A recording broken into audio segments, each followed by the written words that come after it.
ক্রমাগত বাংলাদেশের হিন্দুদেরকে হত্যা করা হচ্ছে। সমস্ত সোশ্যাল মিডিয়া, সমস্ত মিডিয়ার বন্ধুরা দেখেছে, জাতীয় আন্তর্জাতিক সব মিডিয়া।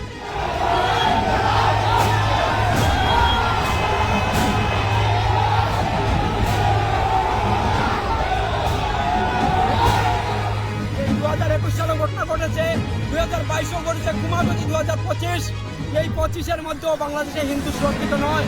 বাংলাদেশে হিন্দুদেরকে চট্টগ্রাম থেকে শুরু করে টেকনাফ পর্যন্ত হিন্দু হত্যা হচ্ছে ক্রমাগত। কিন্তু তার সর্বশেষে বলতে পারি 2-3 দিন আগে যে ঘটনা ঘটলো, ন্যাক্কারজনক ঘটনা, সেটা হচ্ছে গিয়ে নোয়াখালী ডিস্ট্রিক্টের ভালুকা উপজেলায় রিপু দাসকে হত্যা করা হয়েছে নিঃসঙ্গভাবে। তার একটাই উক্তি দেওয়া হয়েছে কি ধর্ম অবমাননা করা হয়েছে। ধর্ম অবমাননার নামে কোনো এভিডেন্স নেই, কোনো প্রমাণ নেই, কিন্তু বাংলাদেশে হিন্দুদেরকে হত্যা করতে হবে তাকে অজুহাত।